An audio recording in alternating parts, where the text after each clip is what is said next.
কৃপাং কুরু মহাদেবী শ্রুতেষু প্রণতেষু চ চরণাশ্রয় দানেন কৃপাময়ী নমস্তুতে। আজকে আমাদের এই শ্রীরামকৃষ্ণ ধ্যান অনুভবে আজ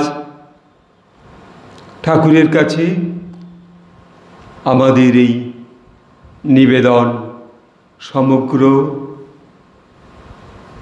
মানুষের জন্য,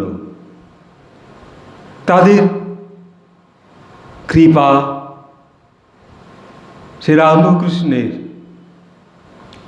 কৃপা বর্ষিত, সদা বর্ষিত হচ্ছে, সেই ভাবনা নিয়ে আজকে আমার নিবেদন শ্রীরামকৃষ্ণ এই বেদান্ত মঠের আসন থেকে পর্শ প্রণাম। পর্শ প্রণাম কেমন করে আমরা ঠাকুরকে স্পর্শ করি এবং সেই স্পর্শের মধ্যে তাঁর সেই প্রকাশ, আমরা যখন তার ধ্যানে বসছি,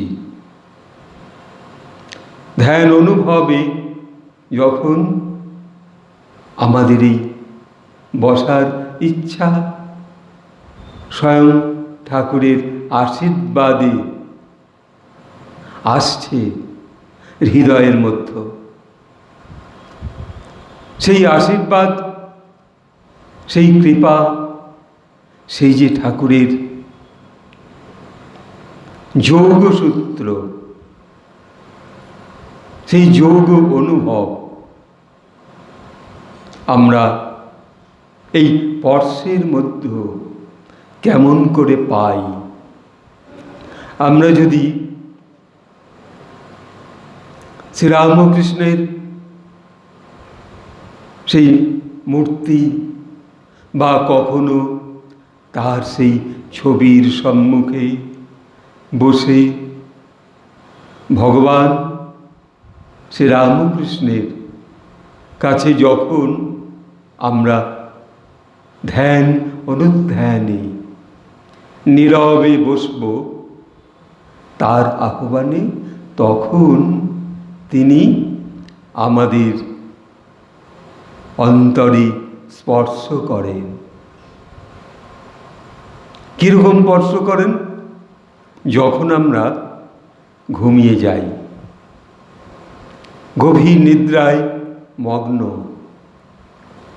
তখন কিন্তু আমাদের দেহ সেই স্বয়ং ভবতারিণীর যে চরণ তলে, যে স্বয়ং মহাদেব যেভাবে শায়িত আছে, ওইভাবেই আমরা সবের মতো মৃতপ্রায়। দেহ তখন পূর্ণ সেই ঘুম সাগরে প্রবেশ করেছে। তখন যদি আমাদের মনের মধ্যে কে আমাদের রক্ষক? শিশুকালে মা তো স্বয়ং নিজের মা, নিজের মা সেই শিশুকালে গর্ভধারিণী জননী যেমন পাশে বসে থাকে, আবার আমাদের যিনি, যার জন্মের পরই এমন দেখা গেছে একটি কন্যার জন্ম হলো, তারপর তার মা সেই কষ্ট সহ্য করতে না পেরে, অনেকে আছে সেই শিশু জন্মানোর সময় তার কষ্ট এত হয়েছে সে ভয়ঙ্কর কষ্ট। যখন একটা শিশু পৃথিবীতে আসে তখন মাকে প্রচণ্ড কষ্ট পেতে হয়। সেই জন্য সেই কথা একটি মনে পড়ল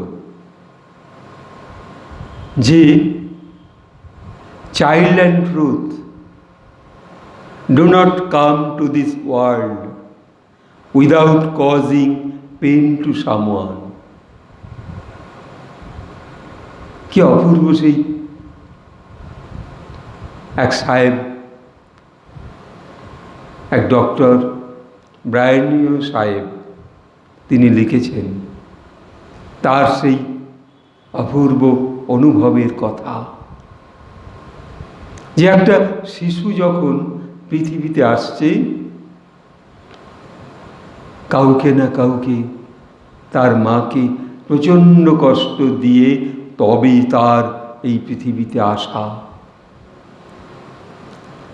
তা সেই মা যখন আসলো, তাই তো বলছেন যে একটা সত্য যখন প্রকাশ হয় তখন প্রচণ্ড কষ্ট সহ্য করতে হয়, কষ্ট আসে।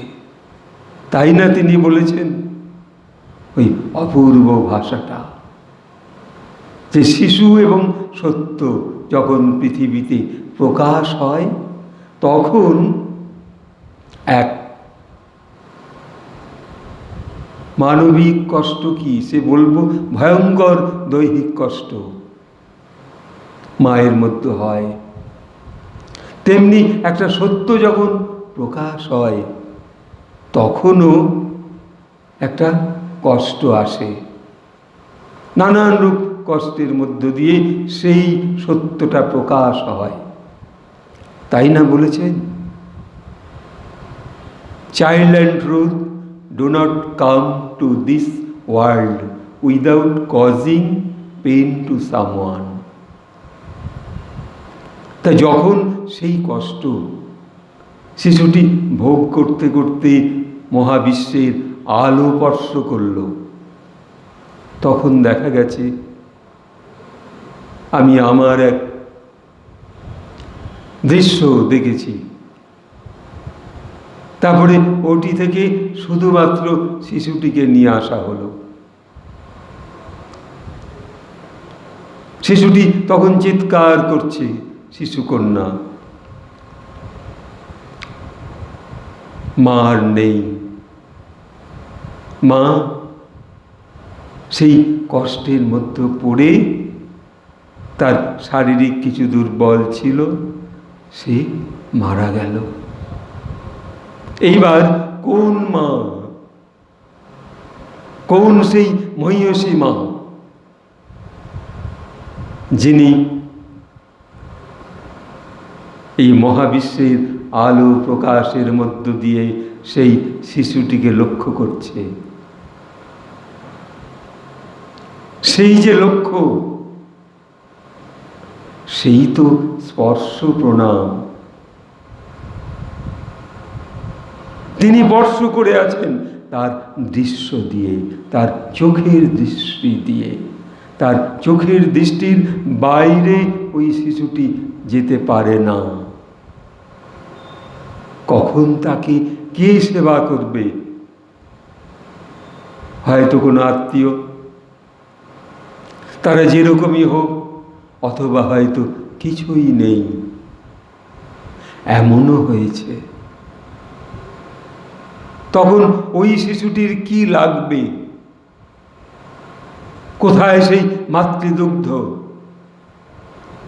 ওই জগজ্জননী প্রতি মুহূর্তে তার পাশে রয়েছেন, স্পর্শ করে রয়েছেন। তার ভয় নেই।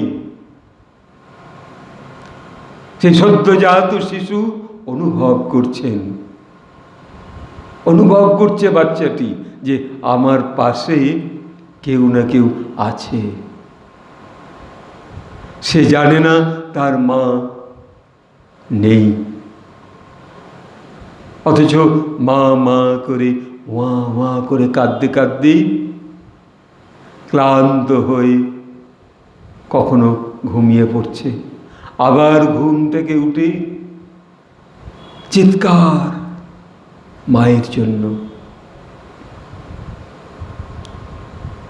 কি অপূর্ব এই পৃথিবীর সেই মাতৃশক্তি,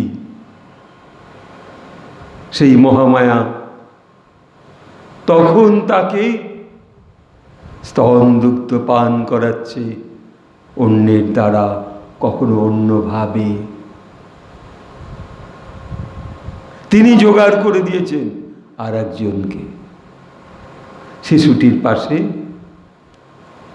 আরেকটি মাতৃময় মহিলা, তিনি জোগাড় হয়ে গেলেন। তারও শিশু হয়েছে আজ মাস দুয়েক আগে। সেই শিশুটি কিছুতেই স্তনপান করে না।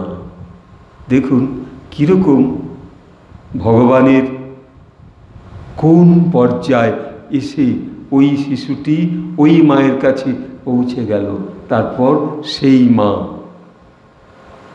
যেহেতু তারও কন্যা, ওই কন্যাটি কিছুতেই দুগ্ধপান করতে চাচ্ছে না। এই শিশুটিকে ওই মা, তাদেরই আত্মীয়, সে এসে তাকে দুগ্ধপান করাচ্ছে। দেখুন মাতৃদুগ্ধ এভাবে আর এক শিশুর মধ্যে ক্ষণিকের জন্য তো সেই শিশুটি অনুভব পাচ্ছে মায়ের অনুভব। তারপর তো তাকে কয়েকদিন, এক মাস হতে না হতেই বাধ্য হয়ে সেই গরুর দুধ পান করাতে করাতেই শিশুটি আস্তে আস্তে চোখ মেলে দেখছে মা কোথায়। সেই যে মা স্পর্শ করছেন আলো বাতাসের মধ্য দিয়ে, সেই ধ্যানে আমরা আজ শ্রীরামকৃষ্ণের ধ্যান অনুভবে স্পর্শ পাচ্ছি। যদিও আমরা বয়স হয়েছে কারো, কেউ বড় হয়েছি, সেই পৃথিবীর যে ঐশ্বর্য শক্তি, সেই ধ্যান জ্ঞানের মধ্যে আরোহণ করবার যে ইচ্ছা, তা প্রকাশ করে দিচ্ছেন পরম পুরুষ শ্রীরামকৃষ্ণ ধ্যানের মধ্যে বসে। এইবার যখন আপনি ধ্যানরত, তখন আপনার মনের মধ্যে অনুভব আসছে, এই বুঝি ঠাকুরের কৃপা শুরু হলো। ধ্যান কিছুক্ষণ নীরব শান্ত হয়ে পদ্মাসনে যখন আপনি ইরা পিঙ্গলা সুষণ্ণা, সেই পিঠের সিদ্ধারাটাকে সোজা করে যখন আপনি বসেছেন, তখন এক আলোর জ্যোতি আপনাকে স্পর্শ করছে।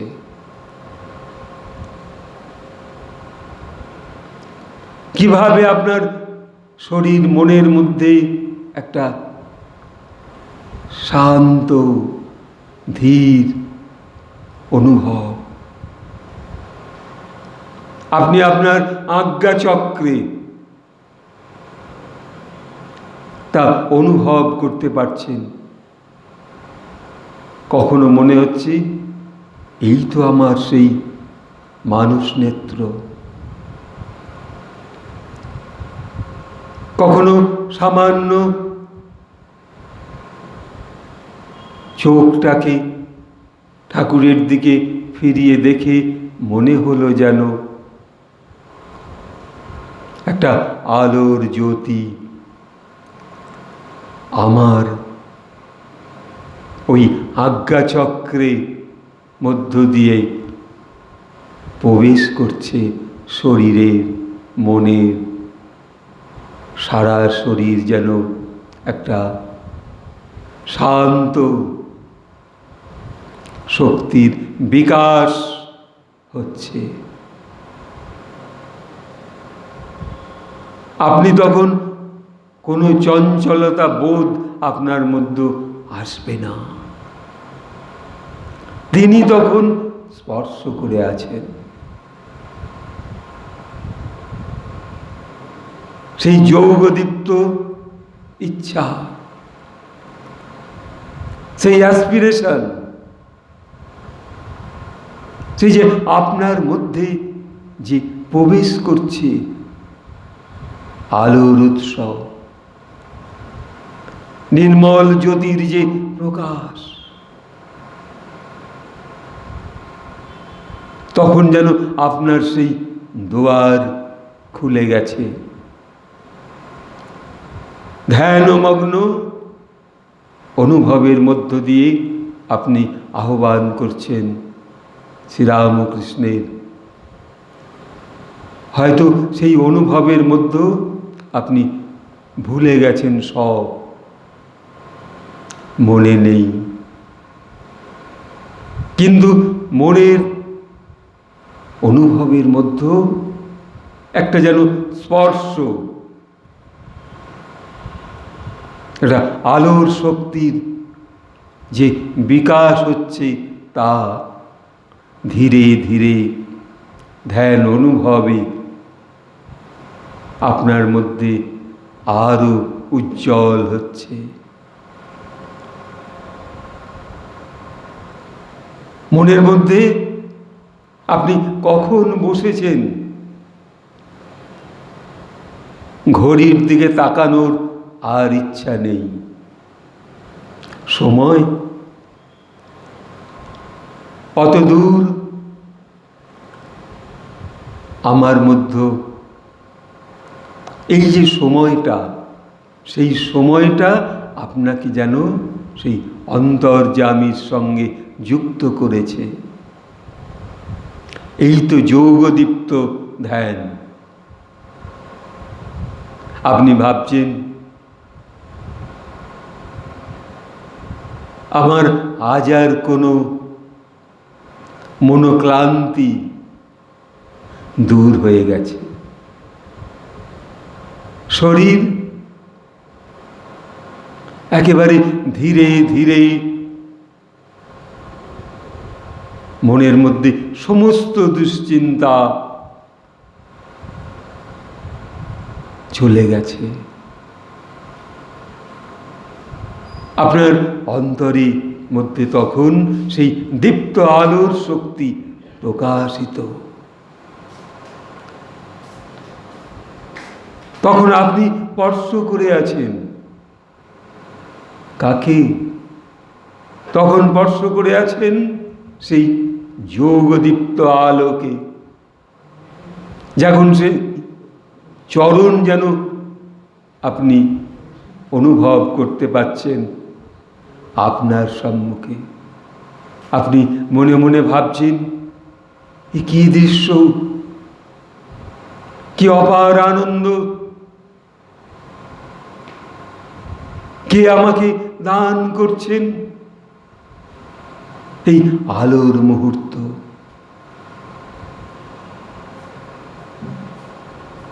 আমাদের এই যোগ শরীর তখন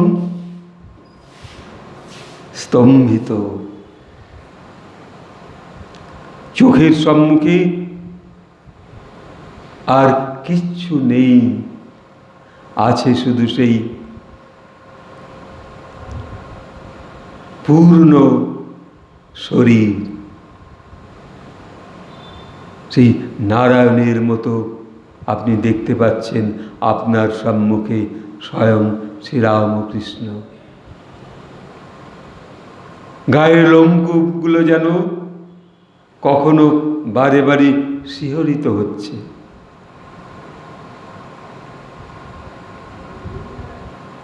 সেই লোমকূপের মধ্যে আপনি অনুভব করছেন গায়ের মধ্যে একটা সুন্দর স্পর্শ অনুভব।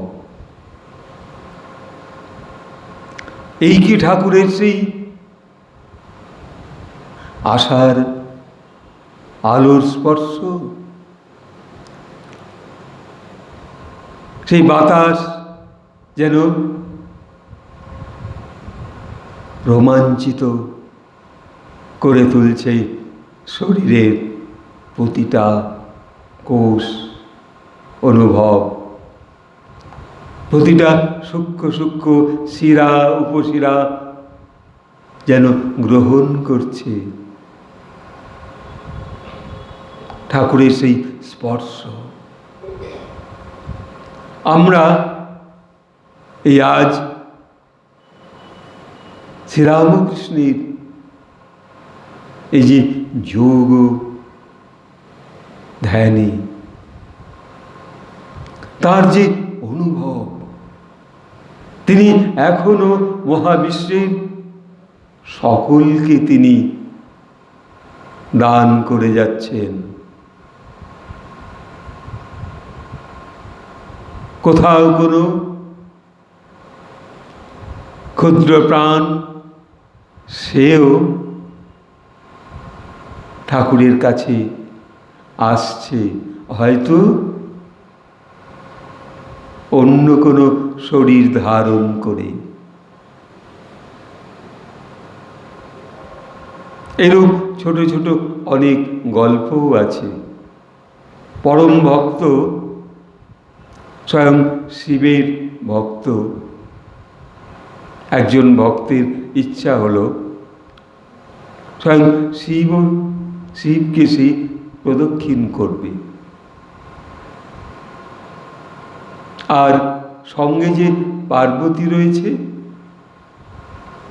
সেই পার্বতীকে সেই তখনই প্রদক্ষিণ করতে চাইছে না, কিন্তু সেই দেবাদিদেব মহাদেব তার ভক্তকে পরীক্ষা করছে। দেখি আমার ভক্ত কেবলমাত্র আমাকে কেমন করে প্রদক্ষিণ করে। দেবাদিদেব মহাদেব তখন স্বয়ং সেই দেবী পার্বতীকে এই ভক্তকে পরীক্ষা করবার জন্য কোলে বসিয়ে নিলেন। এইবার ভক্ত কোথায় যাবে? কেবলমাত্র সেই মহাদেবকেই প্রদক্ষিণ করবে। সেই ভক্ত তখন এই মহাবিশ্বের সকল রূপের মধ্যে যেমন ঈশ্বর, একটি মাছের রূপ ধারণ করল, করে শিবের সেই কেবলমাত্র চরণের চারপাশে সে ঘুরে নিল। এরূপ গল্পটা বেশ মজাদার। তিনি পার্বতীকে এককভাবেও প্রদক্ষিণ করবেন, কিন্তু স্বয়ং দেবাদিদেবকে তিনি প্রণাম করছেন। ওই একটা মাছি রূপে এসেছেন ভক্ত। দেখুন, ভক্ত, পরম ভক্ত কিভাবে তার কাছে পৌঁছাচ্ছে স্পর্শ করার জন্য। সেই শক্তিও ওই দেবাদিদেব মহাদেব দান করেছেন ওই ভক্তকে। তাকে ওইভাবে এককভাবে প্রদক্ষিণ করে নিয়েছেন। তো আমাদেরও তো সেই ধ্যান অনুভবের মধ্যে পরম পুরুষ শ্রীরামকৃষ্ণের সেই চরণকে এই ধ্যান অবস্থায় তিনি তো আমাদের স্পর্শ করছেন।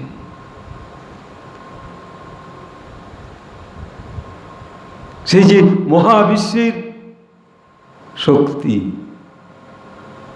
সকল জাতির মধ্যে, সর্বধর্ম সমন্বয়ের মধ্যে তিনি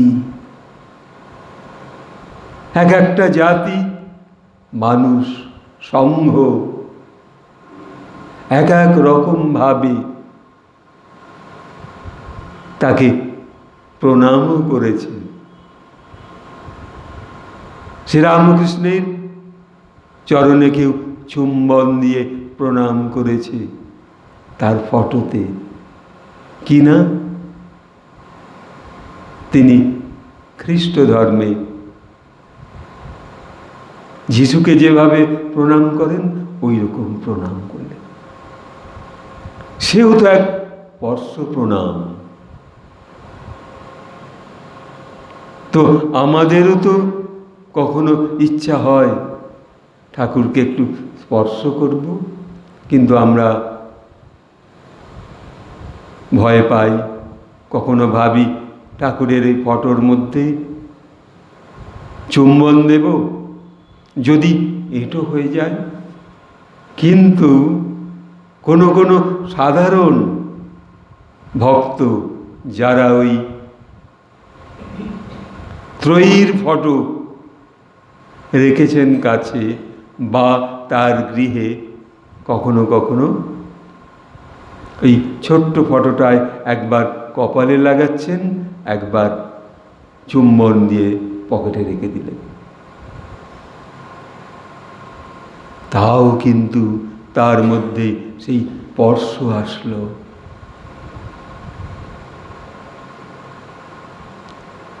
এই যে আমাদের স্পর্শ প্রণাম, তিনি ওই ছবির মধ্য থেকে আমাকে স্পর্শ করলেন, আমি তাকে স্পর্শ করলাম। দুই মন যেন ভক্ত ভগবান এক মুহূর্তে, সেই ভক্ত প্রণাম জানালো, হে প্রভু, তুমি তো সব, তুমি সেই জগন্নাথ রূপী, আবার তুমি সেই শিব রূপী, তুমি সেই রামচন্দ্র রূপী, তুমি সেই কৃষ্ণ রূপী, তোমার তো অনন্ত রূপ। কোন রূপে আমি তোমাকে স্পর্শ করব? তুমি বলেছ, অনুভব দিয়েছ, শক্তি দিয়েছ, ভাবনা দিয়েছ, আর আমরা সেই অনুভবের মধ্যে আসার সুযোগ করে দিয়েছ।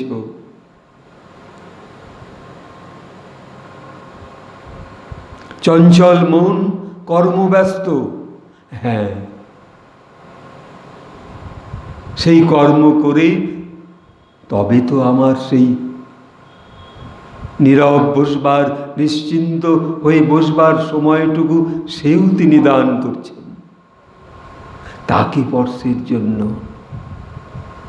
আমার ভক্তি অনুভবটা প্রিয় আত্মনের মতো তিনি দান করে চলেছেন, যে তুমি যখন বলছো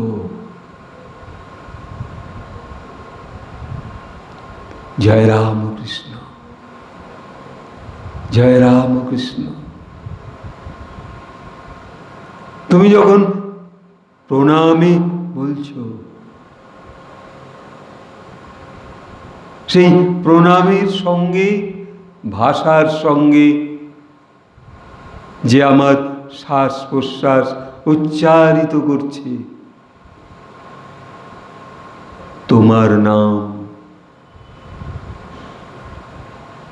যজ্ঞে যেমন একজন ঋষিরা আহুতি দেয়,